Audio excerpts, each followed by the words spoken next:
qu'est-ce que le vrai culte? C'est quoi le vrai culte? C'est quoi le vrai culte? Se tient-il samedi? Se tient-il dimanche ou un autre jour de la semaine? Qu'est-ce que le vrai culte? Et nous avons été tellement emportés par beaucoup de traditions, par beaucoup de coutumes humaines qui se sont éloignées du standard de la parole de Dieu. Nous ne devons pas suivre les coutumes des hommes. D'ailleurs, la religion, la première définition de la religion humaine, ce n'est qu'un paquet de coutumes, de traditions qu'on associe à Dieu. Et Dieu n'y est pas. C'est pour cela que vous avez toutes ces religions, que ce soit les religions soi-disant chrétiennes, le protestantisme, le pentecôtisme, la religion catholique romaine, la religion presbytérienne, luthérienne, etc. Ça, c'est les inventions des hommes. Et ils ont toutes sortes de cultes. Voilà, vous êtes sans doute déjà posé la question comme moi, pourquoi si les religions chrétiennes adoraient le même Christ, adoraient le même Dieu, étaient gouvernées par le même esprit, pourquoi il y a différentes façons de rendre un culte à Dieu? Les autres rendent des cultes devant des statuettes, d'autres rendent des cultes, peu importe, il y a une diversité, même dans le soi-disant christianisme, dans la soi-disant chrétienté, il y a différentes manières de rendre des cultes. La Bible nous montre comment rendre un culte à Dieu. La Bible nous montre comment nous nous assemblons, comment se déroule notre culte, c'est quoi le vrai culte. Et c'est dans le sujet d'aujourd'hui. Différentes religions, même celles qui sont hors qui n'associent pas Jésus-Christ, telles que les bouddhistes, les hindouistes, les musulmans, chacun a une manière d'aller à Dieu. Mais nous, avec la parole de Dieu, surtout le Nouveau Testament, parce qu'il y avait deux manières de rendre des cultes à Dieu. Et dans l'Ancien Testament, c'était avec le sang des animaux, toutes sortes de cérémonies, des ablutions, des choses qu'il fallait faire, l'association des huiles d'onction, l'association de l'encens dans l'Ancien Testament, des animaux qu'on devait immoler à l'autel. Et Christ nous a mené la nouvelle voie de comment nous l'adorons, de comment nous rendons nos cultes. Et ces réunions d'église comme moi aujourd'hui, bien de fois c'est le paganisme. Et comme je postais il y a quelques jours une carte avec deux pasteurs abominables que je dénonce, Marcelo Chinassi, Raoul Wafo, qui prient derrière des hôtels, derrière ce qu'ils appellent les lutrins ou des hôtels. Si un pasteur prie derrière un hôtel, ou fait un culte derrière un hôtel, prie entre guillemets, ou prêche entre guillemets derrière un hôtel, c'est une hérésie. Les hôtels dans l'Ancien Testament avaient deux significations. Une signification satanique et une signification divine. Par rapport à la signification satanique des hôtels, c'était les endroits où les adorateurs des Astartés, des Baals et toutes sortes de divinités sataniques, c'est là où ils offraient des sacrifices aux démons. Ça, c'est la signification de l'autel. Vous avez des peuples aussi lointains que les Moab, les Édomites et autres, ou les Philistins, qui avaient des autels. Ils avaient des temples avec des autels. Ils avaient plusieurs temples avec des autels. Ça, c'était sur le plan, enfin, dans le côté de la signification satanique des autels. Ils faisaient des sacrifices aux démons. Aujourd'hui, nous n'avons plus des autels en tant que chrétiens.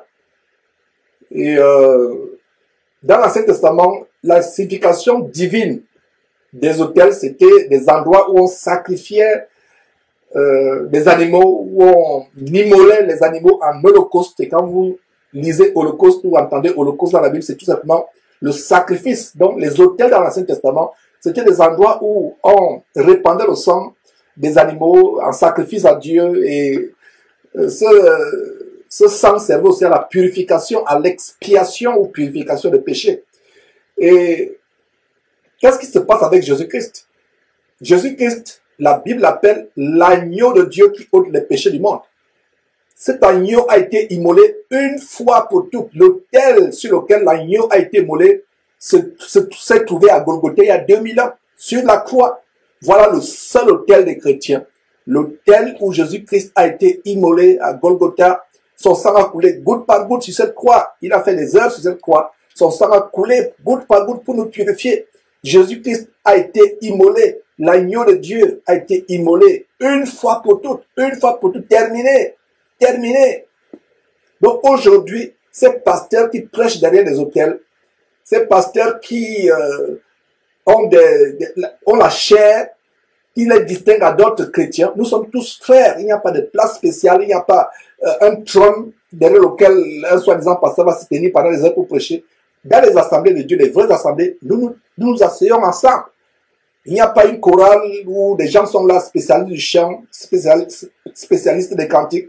Que dit la parole de Dieu en Corinthiens chapitre 14, verset 26, ou Colossiens chapitre 3, verset 16.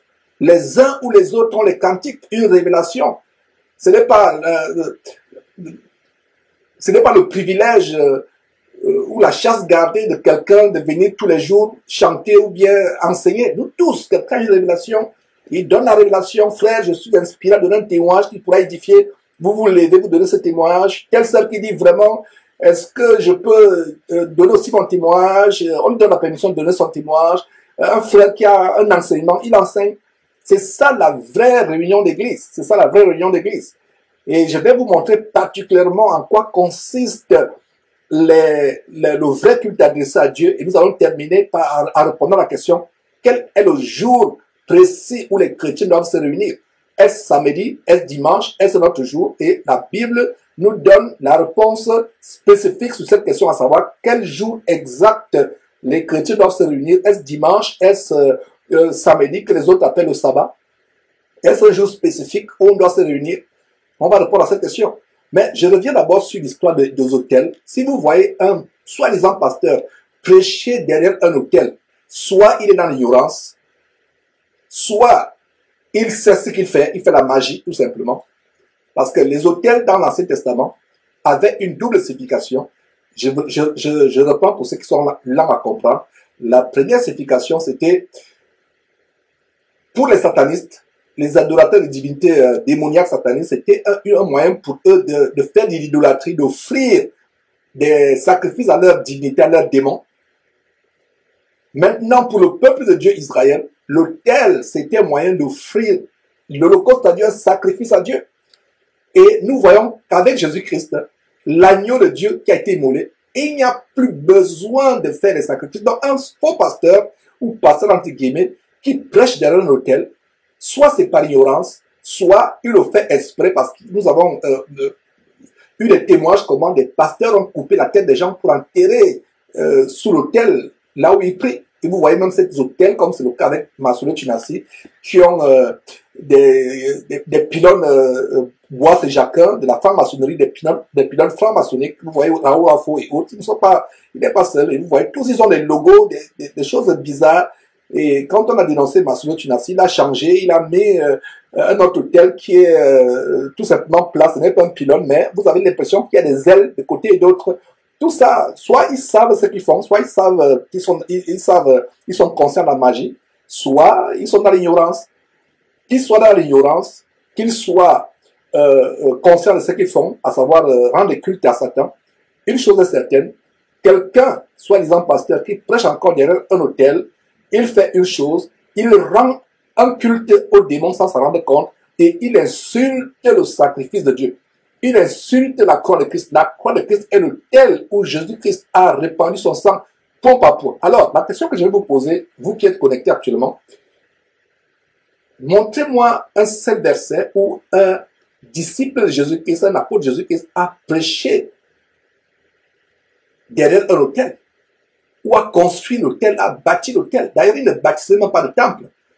Donc, notre mission ici derrière cette tempête, ma mission que Dieu m'a confiée, j'en suis conscient, je n'ai aucun doute, c'est ramener le peuple de Dieu à la simplicité des Écritures. Ne vous livrez pas à tout ce qu'on vous dit, tout ce qu'on vous enseigne sans vérifier. Première question, vous voyez un faux pasteur, ou soi-disant pasteur, faire quelque chose. La première question que vous posez, où a-t-il vu cela dans la Bible? C'est écrit où? Il est qui? Et bien de fois, les chrétiens se livrent au culte de Baal, au culte des démons, sans s'en rendre compte, parce qu'ils ne vérifient pas, ils ont la paresse de vérifier. Nous devons imiter les Béréens. En Actes chapitre 17, vous êtes fatigués de m'entendre dire ce verset. Beaucoup d'entre vous récitent déjà ce verset par cœur à force de le répéter, mais vous ne l'appliquez pas. Ce verset qui dit en Actes chapitre 17, verset 11, que les Juifs de Bérée avaient la noblesse spirituelle, les sentiments plus nobles que ceux de Thessalonique. Pourtant, l'église de Thessalonique était la référence. Mais l'église de Bérée a dépassé en noblesse l'église de Thessalonique. Pourquoi? À cause d'une chose, ce que je vous dis tous les jours derrière cette trompette, ils examinaient chaque jour la parole de Dieu pour voir si ce qu'on leur enseignait était exact. Les manières de prier, les signes de croix, les mains jointes l'une l'autre, les chapelets, le signe de croix, etc. C'est des choses que beaucoup font sans s'en rendre compte, par ignorance, mais en le faisant par ignorance, il y a des conséquences spirituelles sérieuses. Ils se lient à des démons, ils ouvrent la porte de leur famille, la porte de leur corps, la porte de leur esprit, ils l'ouvrent grandement ouverte aux démons. Il y a des conséquences. Et le vrai culte, mes frères et sœurs, le vrai culte, c'est quoi le vrai culte? Il y a des gens qui disent, je vais dimanche à l'église, je vais dimanche. La Bible dit, 1 Corinthiens chapitre 3, verset 16, ne savez-vous pas que vous êtes le temple de Dieu? Nous sommes le temple de Dieu. Le temple, quand Jésus-Christ a dit, détruisez de ce temple, en 3 jours je le rebâtirai, il parlait du temple, que non seulement son corps devait constituer après sa résurrection, mais aussi et surtout l'union, l'harmonie spirituelle entre Jésus et nous, étant le corps de Christ. Nous sommes le corps de Christ, Jésus est la tête de son église. Voilà le temple. Est-ce qu'il y a un endroit spécifique pour louer Dieu? Il n'y a pas d'endroit spécifique. Ça peut être à la cour, ça peut être dans une chambre, dans un bureau, dans un champ, sur une plage. Peu importe, pourvu qu'il y ait toutes les conditions de bienséance, d'harmonie et d'autres. Mais si vous voyez quelqu'un qui dédicace un temple, une chapelle, une cathédrale spécifique ou une synagogue, comme la synagogue de Tibi Joshua, cet abominable faux pasteur, qui est en train d'être dénoncé. Il y a une femme qui de plus en plus la dénonce, comment il a fait des abominations, même sur le plan sexuel, des choses terribles, mes frères et sœurs. Peut-être nous reviendrons sur cela. Mais quand vous voyez les gens ayant des synagogues, ayant des temples, des bâtisses, cela n'est pas la parole de Dieu. Posez-vous la question, quel est le disciple qui a bâti un temple? Aucun. Quel est le disciple qui a bâti une cathédrale, une synagogue? Aucun, ça n'existe pas. Le seul dont l'argent a acheté le terrain, c'est celui qui a vendu Jésus-Christ. Donc ce n'est pas surprenant que ces faux pasteurs, vendant Jésus-Christ, prennent l'argent de la vente, achètent le terrain pour construire des temples.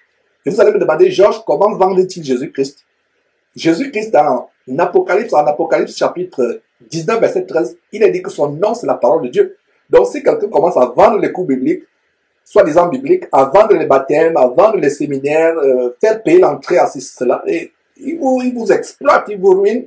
Et avec cet argent, qu'est-ce qu'ils font? Ils construisent des temples, ils achètent des terrains. Ce n'est pas la volonté de Dieu d'avoir un endroit qu'on appelle l'église. L'église telle.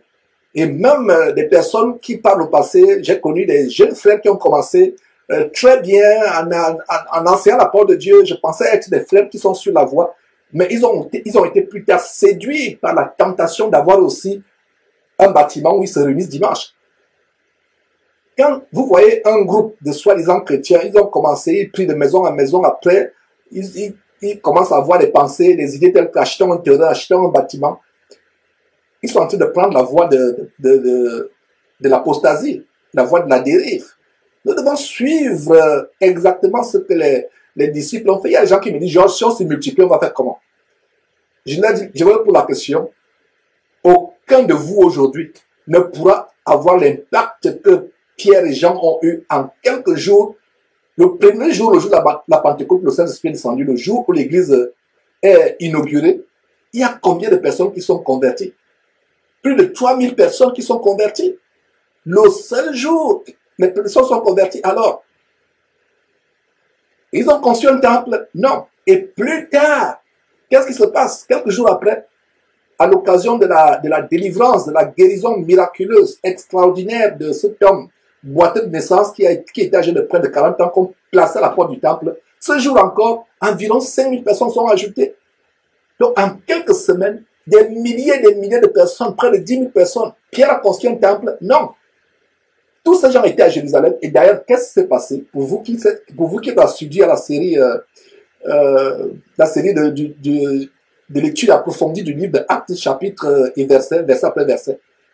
Nous avons vu au chapitre 9, d'abord au chapitre 8, comment à cause de la persécution d'Étienne, à partir même du chapitre 7, on a vu comment à cause de la persécution d'Étienne, ils n'étaient plus agglutinés à Jérusalem, ils sont répandus dans les villes avoisinant les villages. Et c'est comme ça que c'est comme ça que Philippe se retrouve en train de prêcher à la Samarie. Et non seulement il a un grand ministère de la Samarie en quelques jours, plus tard, quand l'ange lui de sortir de la Samarie, d'aller vers le sud, qu'est-ce qu'il rencontre? Qui rencontre-t-il, pardon? Il rencontre un Éthiopien qui retournait de Jérusalem où il était parti pratiquer le judaïsme. Et voilà comment cet Éthiopien laisse le judaïsme pour devenir chrétien. Alors, ce que je vais vous dire, c'est que aucun disciple n'a conçu un temple. Aujourd'hui, on va vous dire, ok, habillez-vous, endimanchez-vous. Il y a des habits spéciaux que vous devez venir mettre parce que vous êtes dans la présence de Dieu. On est dans la présence de Dieu 24 heures sur 24 heures. Hein? Les enseignements tels que, oh, on va vous dire, sœur ou frère, hein? Habillez-vous correctement. Hein? Ces pasteurs qui entraînent les sœurs à vivre dans la volupté parce qu'ils veulent remplir tout simplement, ils veulent sans que vous en rendiez compte, sœur, tu deviens un moyen de publicité. Il y a même un faux pasteur nigérian, docteur homme de feu, qui disait aux femmes de s'habiller comme des prostituées afin d'attirer les gens. C'est-à-dire quand les gens vont vous voir vous habiller avec des pantalons serrés, avec des robes moulantes, avec des bijoux flashy, les gens vont venir. On vous dit d'avoir une manière spéciale de vous habiller pour aller à Dieu. On va à Dieu tous les jours et on va voir cela. Alors, avant cela, voyons ce que c'est le vrai culte. Mes frères, je n'aime pas beaucoup parler sans vous ouvrir la parole de Dieu, mais c'était une très bonne introduction. Donc, nous allons voir ce que c'est le vrai culte. Le vrai culte. Le culte, c'est un endroit de sacrifice. C'est un endroit où nous offrons à Dieu notre corps en sacrifice, en holocauste. C'est ça le vrai culte. Il ne s'agit pas d'aller à un endroit dimanche pour dire que je vais à l'église faire quoi que ce soit. Nous sommes l'église. Et l'église se réunit de maison à maison. De maison à maison. Donc, regardez mes frères et sœurs. Romains chapitre 1, c'est juste après le livre de Actes. Je vais dire chapitre 1, non, c'est pas le chapitre 1, chapitre 12 plutôt. Romains chapitre 12. Très grand verset. Lisons ensemble ce verset. C'est un verset que vous qui êtes assidus à ces enseignements, vous connaissez déjà. Certains d'entre vous mémorisent même déjà. Romains chapitre 12. Ce grand verset dit quoi? Romains chapitre 12. Le Saint-Esprit parlant par l'entremise de l'apôtre Paul écrit ceci, dit ceci, pardon. Paul écrit, inspiré par le Saint-Esprit. Romains chapitre 12, verset 1. Je vous exhorte. C'est Paul qui écrit, mais en fait c'est le Saint-Esprit qui nous exhorte derrière Paul. Donc, je vous exhorte, et le Saint-Esprit, Dieu, le Seigneur Jésus-Christ, nous exhorte, frères, dans les compassions de Dieu, à offrir vos corps comme un sacrifice vivant, saint, agréable à Dieu, ce qui serait de votre part un culte raisonnable. Voilà le culte. Cette expression que je vais au culte dimanche, non, vous n'avez pas compris. À partir de ce verset, vous comprenez ce que c'est un culte. Votre culte, ce n'est pas un dimanche. Je pense que si vous êtes tellement intelligent et vous avez le discernement, vous avez déjà compris.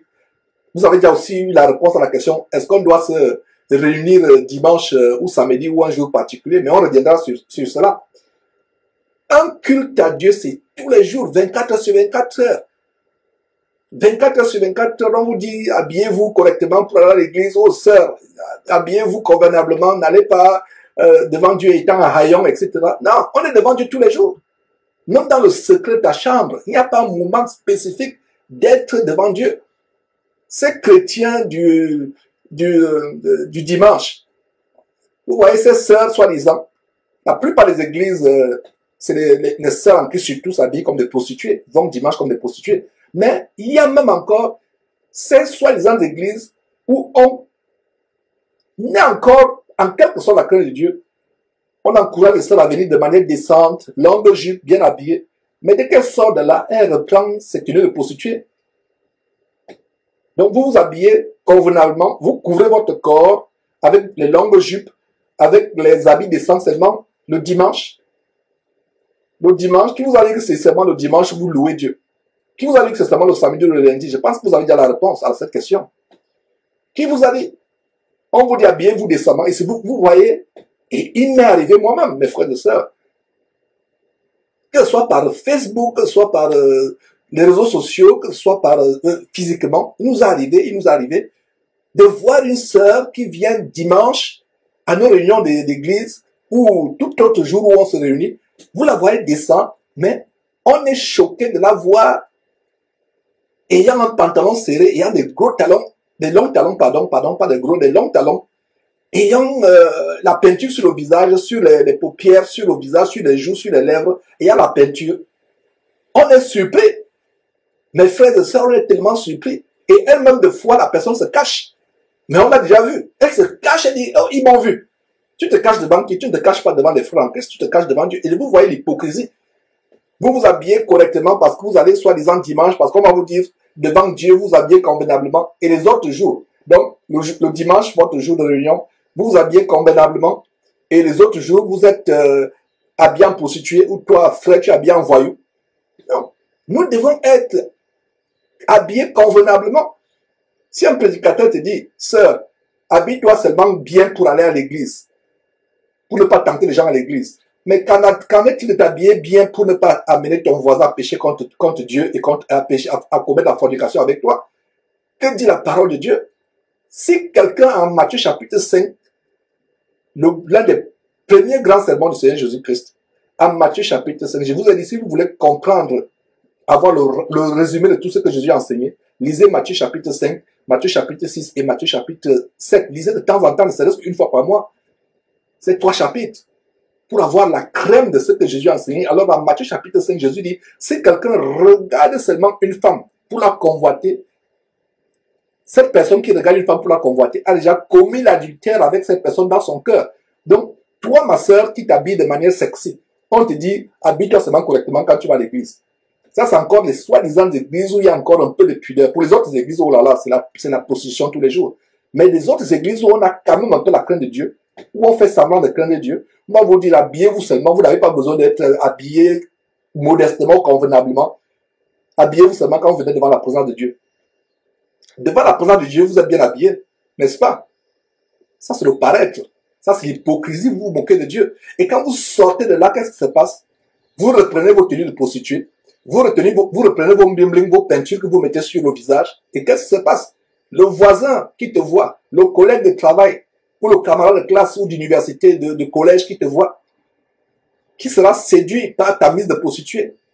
Inconsciemment, voilà comment tu entraînes des foules de personnes à l'enfer et tu vas dimanche de manière modeste, comme ce baptême que nous avons dénoncé à la porte ouverte pour l'enfer de Mulhouse. Il parle de la porte ouverte de Mulhouse, cette église abominable, mais que j'appelle la porte ouverte pour l'enfer. Un documentaire de la télévision française que nous avons relayé derrière Jésus-Christ TV. Une jeune femme qui va à l'église en pantalon serré, le t-shirt montre le nombril, le ventre ouvert, pour le jour de son baptême. Regardez comment elle va se baptiser. Pantalon serré, nombril, le nombril dehors, le ventre dehors, va se baptiser. On lui met une robe blanche. Elle va dans une salle, elle enlève son attirail, son accoutrement, ses engoncements de prostituée. Et on lui donne une robe blanche et on la baptise. Elle est là comme un ange. Elle est là innocente, pieuse, on la baptise. Et quand le baptême finit, elle reprend dans la chambre, elle remet son pantalon serré, elle remet sa robe. Est-ce que vous voyez à quel point nous sommes arrivés? Restons un peu sur ce verset. Lisons encore ce verset. Romains chapitre 12, verset 1. Je vous exhorte, frères, par les compassions, regardez, par les compassions de Dieu. Paul supplie les frères, il supplie les frères romains, il dit, s'il vous plaît, frères, s'il vous plaît, et si vous lisez Romains chapitre 1, comment l'église de Rome était gangrenée par l'homosexualité. Gangrenée par l'homosexualité. Il y avait des gens qui n'étaient pas véritablement convertis, qui venaient toujours avec leur pulsion homosexuelle et autres. Donc l'église de Rome avait un problème sérieux et regardez comment Paul les supplie, Romains chapitre 12, verset 1. Je vous en supplie, je vous exhorte, exhorter c'est encourager. Je vous en supplie, frères, par les compassions de Dieu, Dieu est compatissant, lent à la colère, il est lent avec nous pour que nous changions. Je vous en supplie à offrir vos corps, pas vos cœurs. Les gens qui disent que Dieu ne regarde pas le cœur, Dieu ne regarde pas le corps, pardon, ils disent Dieu ne regarde pas le corps, il regarde seulement le cœur. Regardez ce verset. Ce verset dit cœur, offrir vos cœurs, à offrir vos corps, corps, C-O-R-P-S, à offrir vos corps à Dieu comme un sacrifice vivant, saint, agréable, ce qui sera de vous, ce qui sera de votre part un culte. Regardez le culte. Voilà le verset au centre de cette exhortation. C'est quoi le vrai culte? Le vrai culte n'est pas dans un bâtiment. Donc cessez de dire, je vais au culte. Ton corps et toi, vous formez un culte à Dieu 24 heures sur 24 heures. Mes frères, si on peut comprendre cela, ma prière, c'est qu'on comprenne à partir d'aujourd'hui, vous ne penserez plus au culte en tant que culte. Ça, ce n'est pas un culte, ça, c'est une communion avec les frères. Chacun offrant un culte à Dieu 24 heures sur 24 heures. Quand vous vous réunissez, soit dimanche, soit samedi, soit lundi, soit mercredi, peu importe l'heure à laquelle ou le jour auquel vous vous réunissez, chacun offrant déjà un culte par un sacrifice vivant de son corps qui est vivant. Le contraire de vivant, c'est mort, c'est mort. Le contraire de saint, c'est impur, malsain. Le contraire d'agréable, c'est désagréable. Alors, tu offres à Dieu ton culte. Donc, le culte, c'est chacun de nous qui offrons un culte à Dieu 24 heures sur 24 heures. Que ce soit en présence des frères ou à l'absence des frères, parce que Dieu nous voit. N'oubliez pas ce que Jésus dit en Matthieu chapitre 28 vers la fin. Je serai avec vous tous les jours de votre vie. Tous les jours. Il n'y a pas un seul jour où Jésus n'est pas avec ses vrais élus, ses vrais petits frères et sœurs. Il n'y a pas un jour. Si Jésus a dit en Matthieu chapitre 28, je serai avec vous tous les jours de la vie. Tous les jours. Donc, vous prenez un jour de culte, soi-disant, alors Jésus dit qu'il est avec vous tous les jours. Donc, le jour où vous allez au culte, là, vous allez rencontrer Jésus, n'est-ce pas? Et les autres jours, il n'y a pas Jésus dans votre vie. C'est pour ça que vous pouvez aller avec les prostituées, aller boire dans les bars, vous habiller comme les prostituées, écouter les musiques mondaines, parce que les 6 jours de la semaine, Jésus n'est pas avec vous et il est seulement avec vous le jour du culte pendant 3 heures à 9 heures du matin ou peu importe l'heure où vous vous réunissez dimanche ou samedi. C'est ça? Non! Jésus a dit qu'il sera avec vous tous les jours. Rien que cela, Jésus est avec nous tous les jours. Et un mystère sur lequel nous reviendrons, mes frères et sœurs, Christ en nous, l'espérance de la gloire. Christ en nous, l'espérance de la gloire. Christ est en nous 24 heures sur 24 heures. Si du moins vous avez reçu la puissance du Saint-Esprit, parce que toute personne qui a reçu la puissance du Saint-Esprit a reçu quoi? Christ en lui. Tu as Christ en toi 24 heures sur 24 heures. Lui-même, il a promis que je serai avec vous tous les jours. Donc, il n'y a pas de jour spécifique où tu dis non, il y a un jour où je m'habille bien, je m'habille décemment, je m'habille de manière modeste et les 6 autres jours, je suis comme une prostituée. Ou je suis comme un voyou. Ou je me comporte comme une prostituée ou comme un voyou les 6 jours.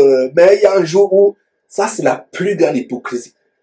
Et ça me fait mal de voir cette hypocrisie, même parmi les frères et sœurs en Christ, même parmi nous, ça me fait mal de voir cette hypocrisie. Cette hypocrisie ne doit pas avoir lieu parmi nous. Ne doit pas avoir lieu parmi nous, mes frères et sœurs.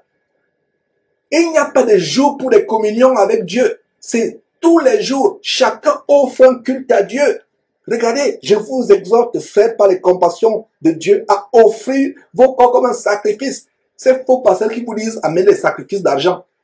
Tu as telle maladie, tu as besoin de délivrance, fais un sacrifice. Donne une enveloppe. Que font-ils du sacrifice de Jésus-Christ? Le sacrifice de Jésus-Christ a coûté quoi qui? Rien. Si Dieu pouvait faire payer le sacrifice de Jésus-Christ à quelqu'un, tout l'argent de la terre, tous les trésors, tous les minéraux, le cobalt, l'or, le manganèse, l'uranium, le diamant, tout ça on creuse. Ça ne suffirait pas à nous donner ne serait-ce que un pour un milliardième de ce que Jésus a accompli pour nous sur la croix. Tout l'argent de la terre, tous les trésors, les diamants, l'or de la terre ne peuvent pas acheter ne serait-ce qu'une petite goutte microscopique du sang de Jésus-Christ. Comprenez cela? On va vous dire, faites un sacrifice. Avant de te guérir, avant de résoudre ton problème, ma soeur, tisse une alliance avec ton pasteur. Donne une enveloppe. Une alliance, c'est lui qui est mort sur la croix pour vous. Pour qui est une alliance? Jésus qui est mort sur la croix a demandé quoi à qui? Pour faire une alliance. Faire un sacrifice. Donc, les gens qui me posent la question, Georges, comment on fait un sacrifice? Comment on fait un sacrifice? Voilà. Offrir à Dieu vos corps. Comme un sacrifice. Un sacrifice n'est pas aisé. Un sacrifice fait mal. Un sacrifice, c'est ce que vous offrez avec peine et douleur. Jésus-Christ a enduré le sacrifice suprême. Ces grosses pointes qui transperçaient les pieds et la paume des mains. Cette couronne d'épines qu'on a creusée, qu'on enfonçait, qui lacérait ses tempes, ses veines. Ce fouet en cuir, en laine de cuir, avec des terminaisons, des crochets en acier bien limés. Un coup de fouet faisait arracher la peau et la chair. On l'a fouetté jusqu'aux os. Voilà, le sacrifice est pénible. Et c'est comme cela ne suffisait pas. Il est pendu pendant des heures au bois. Chaque ligament se déchire, chaque ligament. Et qu'est-ce que Dieu nous demande en retour comme culte agréable? Voilà le vrai culte. Dieu nous demande d'offrir nos corps. Ça fait mal. Ça fait mal à un moment. Tu renonces à la pornographie à laquelle tu te plaisais. Tu renonces à l'ivrognerie, à la gloutonnerie. Tu renonces aux choses que tu aimes. Tu renonces. À un moment, ça fait mal. Du moins pour ceux qui sont encore charnels. Jésus n'a-t-il pas dit, si ton bras droit est pour toi une occasion de chute, coupe-le et jette-le loin de toi. Parce qu'il est préférable pour toi d'entrer étant manchot dans le royaume des cieux où il n'y aura pas de manchot que d'être jeté avec toutes tes deux mains dans le lac de feu et le souffle lanceur qui ne s'éteindra point. Mieux vaut pour toi entrer étant borgne, ayant un seul œil dans le royaume de Dieu, il n'y aura pas de borgne, que d'être jeté tout entier avec les deux yeux dans le lac de feu et de souffle qui ne s'éteindra jamais. Alors, un sacrifice fait mal. Voilà le culte. C'est quoi le vrai culte? J'ai répondu à la question. Voilà le vrai culte. Voilà le vrai culte. C'est quoi le vrai culte? Voilà le vrai culte. Il ne s'agit pas d'aller chaque dimanche je vais au culte. Commençons à bien parler chrétien. Commençons à bien parler. À partir d'aujourd'hui, quand vous parlez culte, vous pensez à un culte. Voilà, ça commence par vous. Le reste, c'est une communion avec les frères. Et ça se tient où? De maison à maison, le meilleur endroit. Parce que quand c'est dans un temple, dans une église, une maison que vous avez, un bâtiment que vous avez loué, que vous avez acheté, les gens font semblant. Il y a des fois dimanche, quand on se réunit, ceux qui se réunissent avec nous, ils peuvent venir me trouver en babouche. Il n'y a même pas d'heure. Quand on dit dimanche, c'est vrai qu'on commence peut-être à 11 h, mais il n'y a pas vraiment d'heure fixe. Nous devons passer de temps ensemble. On se connaît, je suis avec mes enfants, je suis avec mon épouse, les gens viennent, si c'est chez moi que ça va se passer. Et d'ailleurs, les réunions d'église, de maison, c'est rotatif. Ce n'est pas l'endroit. Alors, si vous vous réunissez seulement dans un endroit précis, et un bâtiment que vous avez loué, et vous louez ce bâtiment, et qu'est-ce qui se passe? On s'endimanche bien, les enfants paraissent se comporter, avoir des bonnes manières, mais c'est le paraître. Parce que vous êtes endimanché, etc. Mais quand ça se tient dans les maisons, vous savez comment sont les enfants du frère ou de la sœur. Vous savez comment le frère se comporte avec comment le frère se comporte avec sa femme. Vous savez comment la sœur se comporte avec son mari. Vous savez tout. Comme cette histoire que je vous ai rencontré, un frère qui est tellement impressionné par les enfants, les filles du pasteur. Bien, se comportant avec beaucoup de manières, bien habillé, très calme, etc. Mais le premier jour où il a mis pied à la maison du pasteur, le pasteur lui dit, est-ce que ça te dirait, on t'offre à manger chez nous, etc. Est-ce que ça te dirait de venir passer un peu de temps, se connaître davantage?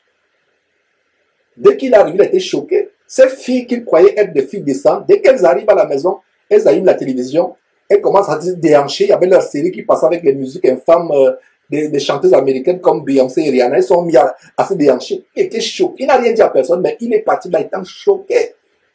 Imaginez-vous que c'est un nouveau converti, mais sa foi sera détruite. Il est parti là étant choqué. Donc ces enfants que je voyais, je pensais être calme. Or, quand vous restez de maison à maison, on ne peut pas vous cacher. Même à travers votre discernement, vous allez savoir s'il y a l'entente entre l'homme de Dieu et sa femme. Vous allez discerner comment les enfants se comportent. Ne pas vous tromper. Et c'est relax. Il n'y a pas de vêtements spéciaux. Mes frères, il n'y a pas de vêtements spéciaux. Il n'y a pas de tenue spéciale. Comme ça, ces églises-là, de forme, c'est la concurrence des habits. Si vous n'avez pas les habits, si vous n'avez que les rayons dans votre placard, vous ne pourrez pas aller à ICC. Ce sera la honte. Il faut peut-être que vous alliez voler les habits de votre sœur ou, je ne sais pas, prêter les habits pour aller à ICC dimanche. Si vous avez les rayons, vous n'entraînez pas. Et ça fait le complexe. Les gens ne vont plus pour Dieu, les gens vont pour se faire voir, pour faire voir leur tissage qui vient des cheveux sacrifiés au démon en Inde, pour faire voir leur dernier jean destroyer qui vient de sortir, etc. Pour voir la dernière chaussure dans le talon qui fait ravage. C'est la mondanité. Il y a même une sœur qui témoigne ici à Houston que quand elle se rendait, étant mondaine à l'époque, ne sachant pas ce que c'est le culte véritable, et cette sœur aujourd'hui connaît ce que c'est le culte véritable. Elle se rendait là-bas, à une des dénominations, et elle faisait exprès pour arriver en retard. Elle se perchait sur les talons comme un échassier qui est perché, je ne sais pas, comme un héron. Elle se perchait sur les talons, elle-même parfum, et elle avait un plaisir vraiment terrible quand les gens se retournaient pour la regarder. Et ça lui faisait plaisir, elle venait exprès. Elle a témoigné cela, qu'elle venait exprès en retard, pour que les gens sentent son parfum. Quand elle part comme ça, les gens se retournent. Or, c'était quoi? Sans s'en rendre compte, cette sœur elle était un agent de Satan sans s'en rendre compte. Aujourd'hui, elle est convertie, elle est modeste, elle est pieuse, mais combien de personnes elle a entraîné en enfer? Combien de personnes ont fait l'adultère avec elle selon la définition de l'adultère que je viens de vous partager en Matthieu chapitre 5 venant de Jésus-Christ? Que si un homme te regarde seulement, toi, sœur, pour te convoiter dans son cœur, il a déjà commis l'adultère avec toi. Même toi, tu ne sais même pas qu'il a commis l'adultère. Il a déjà commis l'adultère. Donc, que ce soit sur Internet, vous qui postez encore vos photos langoureuses sur Internet, vos profils, il y a des sœurs, quand elles me contactent sur WhatsApp ou sur Facebook, il y a plusieurs à qui je dis, sœur, est-ce que ça te dérangerait de changer cette photo de profil? Et s'il dit à une sœur de changer sa photo de profil, c'est parce que vraiment, elle est insolemment voluptueuse et frivole. Ça ne sied même pas à une sœur d'avoir une telle photo. Donc, on peut vous convoiter soit par Internet. Vous qui postez encore vos photos personnelles sur Internet, on peut vous convoiter. Même pas besoin de poster ces choses privées sur Internet. Et si vous vous entêtez à poster vos photos sur Internet, postez au moins des photos décentes. Donc, faites attention, le culte, regardez mes frères et sœurs. Le but de cet enseignement, c'est qu'à partir d'aujourd'hui, quand on parle de culte, ne pensez plus jamais aller au culte dimanche. Le culte, donnez-moi un autre verset où on vous dit culte, c'est quoi? Il y aura les exhibitions, les gens vont faire les danses prophétiques. Mes frères et sœurs, ça c'est le théâtre. C'est le théâtre. La plupart de ces soins dans les églises se sont transformés en des salles de théâtre, c'est des salles de cirque. Il y aura la séance de danse prophétique. Après la séance de prophétique, il y aura une performance du pianiste là qui va jouer ou du batteur. Il y aura maintenant la chorale qui va s'exhiber. Il y aura ceci, cela. Il y aura maintenant les gens qui vont défiler avec les offrandes pour venir déposer. C'est le cirque. Ça, ce n'est pas le culte. Donc, à partir d'aujourd'hui, cet enseignement aura atteint son objectif. Si toi qui le suis, tu réalises qu'à partir d'aujourd'hui, quand tu entends culte, c'est toi, c'est ton corps. Je relis ce verset, mes frères et sœurs. C'est un verset que j'ai toujours cité, mais aujourd'hui, j'ai eu à cœur vraiment par la grâce de Dieu d'amplifier ce verset. Romains chapitre 12, verset 1. Je vous exhorte, frères, par les compassions de Dieu, à offrir vos corps comme un sacrifice vivant. Le contraire vivant, c'est mort. Comme un sacrifice saint. Le contraire de saint, c'est pollué, impur, malsain. Comme un sacrifice agréable à Dieu. Le contraire d'agréable, c'est désagréable à Dieu. Donc, si tu n'offres pas ton corps de cette manière, tu es désagréable à Dieu. Tu es désagréable. Tu vas élever tes mains comme il est dit dans Isaïe, je crois, chapitre 1, si je ne me trompe pas, verset 15. Vous élevez vos mains, je ne vous réponds pas parce que vos mains sont pleines de sang. Vous élevez les mains, je ne réponds pas. Dieu ne peut pas répondre. Dieu n'exauce pas les pécheurs. Donc vous allez au culte, faire semblant. Toute la semaine, vous vivez comme une prostituée. Toute la semaine, vous vivez comme un voyou. Vous êtes débauché toute la semaine. Vous allez vous moquer de qui? Dimanche. On ne se moque pas de Dieu. Vous allez dimanche là pour faire le paraître. Vous ne vous moquez pas de Dieu, vous vous moquez de vous-même. Dieu ne vous écoute pas. Cette femme, dimanche, elle se lève les mains avec des ongles qui les font ressembler à des tigresses, etc. Le vernis sur les ongles, vous ouvrez. Vraiment, vous avez le culot. Vous prenez Dieu pour qui? Pour votre enfant. Vous allez au dimanche, vous levez les mains. Les mains ont les vernis. Dieu vous a créé avec les vernis. Pour lever les mains à Dieu avec les vernis. Dieu vous a créé avec cela. Pas du tout. Effectivement, il disait Ésaïe chapitre 1, verset 15. Notez ce verset. Quand vous étendez vos mains, je détourne de vous mes yeux. Quand vous multipliez les prières, je ne vous écoute pas. Les mains qui ont fait la masturbation la veille, les mains qui ont été posées sur les prostituées la veille, tu viens les élever au culte dimanche, Dieu ne t'écoute pas. Tu as le vernis aux ongles, tu as les cils là maintenant, les cils s'allongent comme ça et remontent comme cela, les cils. Quand tu vois les yeux comme ça, c'est pour faire quoi? C'est pour faire des clins d'œil à Dieu. Tu te moques de toi-même. Laissez ces choses. Recherchez la sanctification. C'est le culte de notre corps. Le corps est important, c'est le culte. Est-ce que vous saviez que c'est ça le culte? Ce n'est pas dimanche. C'est ça le culte. Voilà le vrai culte. Voilà le vrai culte. Vous élevez les mains souillées, les mains d'abomination, les mains qui ont touché les choses impures. Vous venez les élever dimanche matin. Vous étiez en boîte de nuit samedi. Vous venez avec les mains, vous élevez les mains. Ne vous moquez pas de Dieu. Vous vous moquez de vous-même. Voilà le vrai culte. Ce n'est pas aller dans une assemblée. Cette assemblée est remplie de débauchés. On vous dit, venez, habillez-vous, normalement, respectez la présence de Dieu dimanche. La présence de Dieu, c'est tous les jours. Dieu est avec nous 24 heures sur 24 heures. Ésaïe chapitre 1, verset 15, quand vous étendez vos mains, je ne fais pas quoi? Je fais quoi? Je détourne de vous mes yeux. Quand vous multipliez vos prières, je n'écoute pas. Et ces gens qui sont dans le péché, qui pêchent tout le temps, ils sont tellement zélés quand il faut prier. Vous voyez cette sœur-là, elle a la mise d'une prostituée, vous la voyez, quand elle ferme ses yeux, elle est là, elle est en train de chanter les mains élevées vers Dieu. Vous pensez que c'est un ange, mais ce n'est même pas un ange, peut-être c'est un ange déchu, parce que c'est quoi? Vous voyez les ongles comme une tigresse avec des couleurs multicolores, avec la peinture sur les ongles. Dieu vous a créé avec la peinture sur les ongles. C'est même une insulte. Le culte agréable, mes frères, c'est votre corps, qui est saint, qui est pur. Dieu ne nous a pas créé avec ces choses. Vous insultez Dieu. Votre corps dégage le mensonge, les faux cheveux sur la tête. Vous dites que vous priez Dieu. Et pire encore, si vous refusez même de vous voiler. Il y a des sœurs qui disent, ah, moi je ne me voile pas parce que ma chevelure c'est un voile. Ta chevelure c'est un voile. Tu as même la chevelure sur la tête. Tu as la chevelure en plastique, en nylon sur la tête. Tu as la chevelure qui vient de l'Inde. Qu'on sacrifie au démon, au cadavre. Tu as même la chevelure de cadavre, tu as la mort sur la tête. Et comme ça ne suffisait pas, tu ne te vois même pas.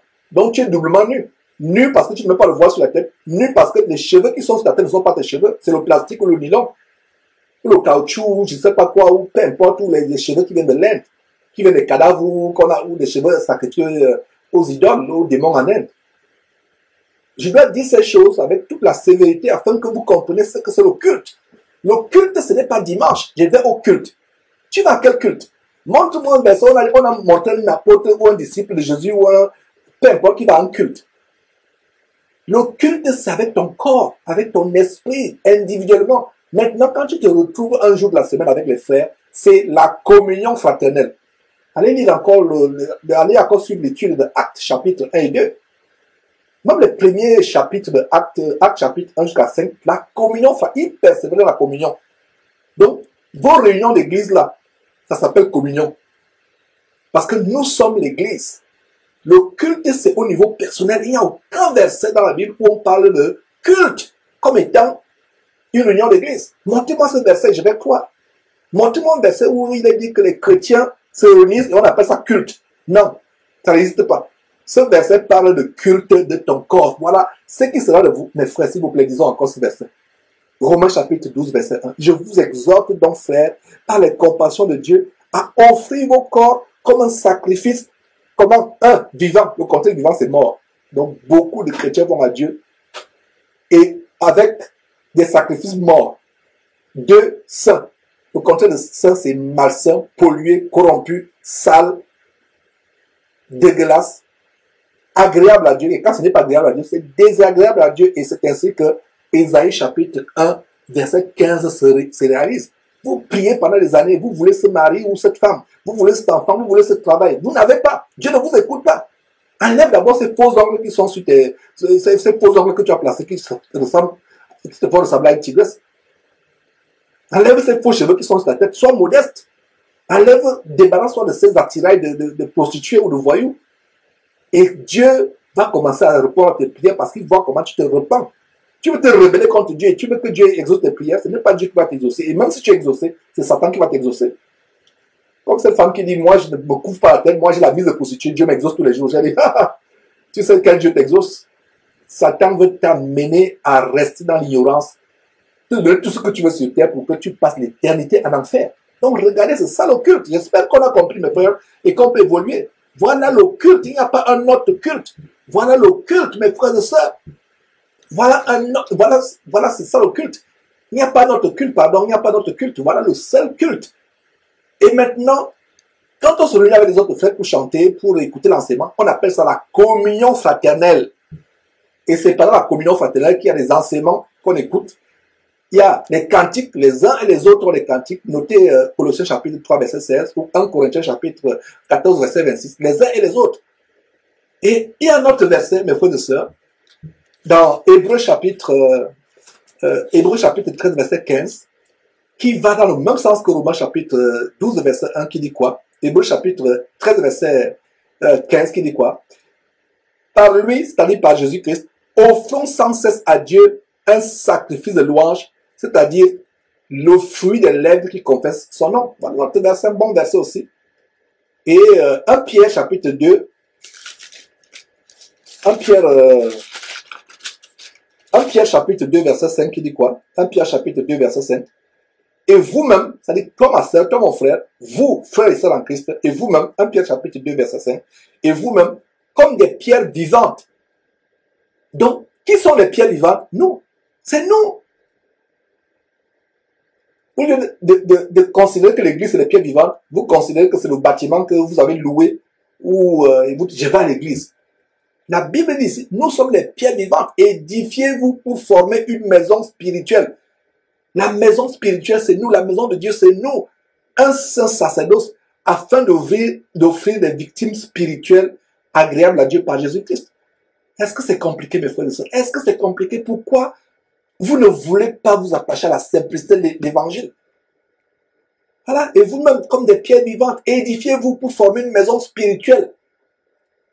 Et les pierres vivantes, c'est qui? C'est les saints, c'est les chrétiens qui marchent dans la sanctification, les élus de Christ. Édifiez-vous pour former une maison spirituelle. C'est nous, vous et moi. Si nous sommes dans une même ville, dans un même quartier, c'est nous la maison spirituelle. Chacun rendant un culte à Dieu. Et maintenant, je pense que vous avez déjà eu la question, est-ce qu'il y a un jour spécifique pour se réunir? Est-ce que c'est samedi? Est-ce que c'est dimanche? La Bible dit quoi en 1 Thessaloniciens chapitre 5, verset 16, verset 17, pardon. Priez sans cesse. Est-ce qu'il y a un jour seulement pour prier? Ce serait mieux si les chrétiens pouvaient se réunir tous les jours. La Bible dit que, et d'ailleurs on a vu ça dans l'étude des premiers chapitres de Actes, comment ils étaient tous les jours ensemble. Tous les jours ensemble. Il n'y a pas de jour spécifique pour prier. Vous consacrez, regardez comment Satan a consacré certains jours. Dimanche en anglais c'est quoi? Sunday. Et Sunday c'est quoi? Sun, le soleil, et day, le jour. Le jour du soleil. Vous pensez que le jour d'adorer Dieu, de communier, d'aller rendre un culte, d'ailleurs on a vu ce que c'est le culte, votre culte entre guillemets, un culte luciférien qui n'a rien à voir avec le culte de Dieu. On a bien de voir le culte de Dieu en Romains chapitre 12, verset 1. Vous allez au culte dimanche. Quel culte? Si vous pensez que c'est seulement dimanche que vous devez louer Dieu, c'est pas Dieu que vous louez. Sunday, Sunday. Sun, c'est le soleil. Sun en anglais, c'est le soleil en français. Day, c'est le jour. Sunday, c'est le jour du soleil. Le jour du soleil. Donc, c'est le Dieu soleil des Égyptiens, des satanistes, tous francs-maçons et autres Illuminati, le Dieu soleil que vous allez adorer. Et c'est samedi, comme l'abomination adventiste créée par cette femme abominable, Ellen White, alors que la Bible ne peut pas interdire à la femme d'enseigner. Elle a écrit des livres qui sont au même niveau que la Bible chez les adventistes. Quelle apostasie! Et ils ont prévu que le seul jour où il faut se réunir, c'est samedi. Samedi, Jésus-Christ est notre sabbat. On n'a plus de sabbat, on n'a plus de samedi. Et Saturday, en anglais, Saturday, c'est le jour de Saturne. Saturne, c'est pour ça qu'il y a les messes noires le samedi. Black Sabbath, le sabbat noir. Les satanistes savent de quoi je parle. Si un sataniste là qui par hasard est en train de suivre cette, il va dire ce gars c'est de quoi il parle. La plupart des grands sacrifices se passent souvent samedi. Vous pensez que c'est par hasard que c'est samedi où il y a les grands concerts, qu'il y a les grands spectacles samedi. Vous pensez que c'est par hasard? Le spectacle peut avoir lieu vendredi. Vous allez me dire c'est parce que les gens ne travaillent pas dimanche le lendemain. Mais les gens ne travaillent pas aussi samedi. Pourquoi les spectacles ne se passent pas souvent vendredi soir? Ils attendent samedi, les grands spectacles, les grands concerts, les grands matchs de football. C'est souvent samedi. C'est là où il y a les messes noires, Black Sabbath. Black Sabbath, le sabbat noir. Saturday, c'est Saturne. Et Saturne, c'est Satan dans le domaine spirituel. Saturne représente Satan. Donc, il y a le Dieu Soleil, qui est une divinité satanique, dimanche, Sunday, et samedi, il y a Saturday, Saturday, le jour de Saturne ou Satan dans les sciences occultes ésotériques. Donc, il n'y a pas de jour, n'ayez pas. Nous, à Houston, on se réunit le jour où tout le monde est libre. Ce n'est pas parce que le dimanche, c'est le jour où on va se... Non. Quand c'est un jour férié, on peut se réunir, on va se réunir. Et c'est la volonté de Dieu qu'on se réunisse tous les jours. Mais malheureusement, dans des pays où les gens sont tellement occupés comme aux États-Unis, et peut-être en Europe aussi, ce n'est pas le cas en Europe, mais aux États-Unis, les gens sont occupés. Les gens sont occupés, les gens ont des horaires, des emplois de temps divergents. Donc, si on se réunit samedi ou dimanche, ce n'est pas parce qu'on a choisi un jour spécifique. Que dit la parole de Dieu? Priez sans cesse. Priez sans cesse. Et que dit Éphésiens chapitre 6? Éphésiens chapitre 6 donne encore une autre... va encore plus loin. Éphésiens chapitre 6, verset 18 dit, faites en tout temps par l'esprit, toutes sortes de prières et de supplications, veillez à cela avec une entière persévérance et priez pour tous les saints. Donc, Éphésiens 6, 18, faites en tout temps par l'esprit. Tout le temps. Dimanche seulement. Non. Samedi seulement. Non. En tout temps. Donc, les frères et sœurs, normalement, l'idéal, c'est que les frères et sœurs se réunissent presque tous les jours, si c'est possible. Et en commençant par mari et femme et les enfants, tous les jours vous réunissez, c'est l'idéal. Il y a des gens qui disent, Georges, je n'ai pas une église. Je demande à la sœur, tu me dis que tu n'as pas une église, tu es marié? Oui. Le mari est chrétien comme toi? Oui. Il est affermi dans la foi? Oui, mais nous voulons une église. Ils n'ont pas encore compris. Nous voulons aller à un culte, nous voulons un lieu de culte. À partir d'aujourd'hui, comprenez que le culte, c'est vous qui le rendez avec le sacrifice de votre corps, un sacrifice comment? Saint, agréable, vivant. Ce sera un culte raisonnable. Le contraire de raisonnable, c'est déraisonnable. Donc, voilà le vrai culte. Regardez, Éphésiens chapitre 6, verset 18, faites en tout temps par l'esprit toutes sortes de prières. Donc, vous êtes deux, mari et femme. Chacun de vous faisant son culte, étant conscient de ce que c'est le culte, quand vous réunissez, c'est la réunion.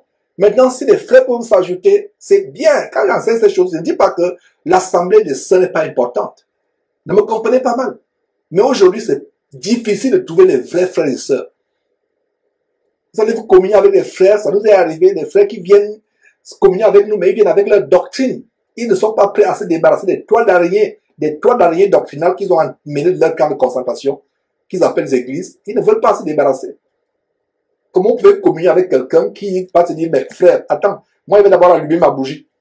Chez les catholiques, c'est ce que nous faisons. Ou alors tu vas te réunir avec un moment, il va dire, frère, c'est bien, on a lu Galates chapitre 3, mais je vais aussi prendre le livre des Mormons. Non, nous nous réunissons ayant la même doctrine que le Seigneur Jésus nous a donné, mes frères et sœurs. Donc, je pense que j'ai répondu à la question, qu'est-ce que le vrai culte?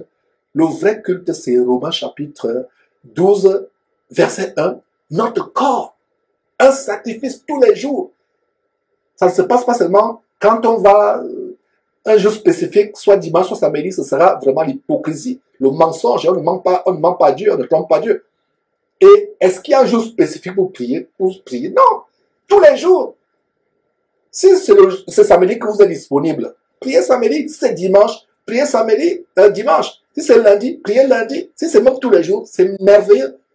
Mais il y a des gens dans leur tête, ils lisent le jour du Seigneur. Regardez, il y avait des émissions en Afrique à l'époque, plusieurs années, je ne sais pas si ça existe encore, à la télévision gabonaise ou camerounaise, je ne sais pas dans quel pays exactement. Je voyais souvent, étant petit, du moins beaucoup plus jeune encore, je voyais une émission spéciale, le jour du Seigneur. Et aujourd'hui, on dit le jour du Seigneur, c'est dimanche. D'autres disent c'est samedi. Non! La Bible nous montre que le jour du Seigneur, c'est le jour où Jésus viendra juger le monde avec colère, où le monde va payer toute sa désobéissance, toute sa rébellion. C'est ça le jour de vengeance. C'est ça. Même Isaïe a parlé de ce jour du Seigneur. Même Jésus, quand il entre dans le temple, on lui donne la parole, il l'ouvre.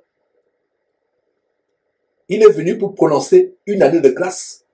Il s'est limité de parler plus loin parce que c'est Isaïe qui va plus loin en disant qu'il y aura un jour du Seigneur. Le jour de la grande rétribution, le jour de colère, un jour terrifiant. Mais aujourd'hui, on vous dit le jour du Seigneur, c'est samedi. Qui vous a dit? Montrez-moi un verset qui vous dit que le jour du Seigneur, c'est samedi. S'il y a un verset qui vous dit que le jour du Seigneur, c'est samedi, donc ça contredit ce qu'on vient de lire en Éphésiens chapitre 6, verset 18, qui dit, faites en tout temps. Le temps, c'est quoi? Tout temps. Lundi, mardi, mercredi, jeudi, tout le temps, tout le temps, tout le temps. Il n'y a pas d'heure spécifique de prière. Il n'y a pas de jour spécifique. Faites en tout le temps. Donc, ceux qui vous disent que le jour du Seigneur, c'est samedi, le jour du Seigneur, c'est dimanche ou mardi, peu importe. Et beaucoup pensaient que je devais répondre à la question, à savoir, quel jour doit-on prier? Je devais donner un jour spécifique. Vous êtes déçus. Parce que la Bible ne nous donne pas le jour spécifique. La Bible dit, faites en tout temps. Tous les jours sont semblables devant Dieu. Tous les jours sont semblables. Mes frères et sœurs, j'espère que vous avez été bénis par cette exhortation sur le culte. Et ma prière est que toute personne qui a suivi cette vidéo, à partir d'aujourd'hui, ne dira plus que je vais au culte. Comprendra que c'est toi le culte, mes frères et sœurs. C'était un plaisir de montrer ces choses. Plaise à Dieu, on reviendra demain avec un autre sujet selon que le Seigneur nous en inspirera. Bye bye.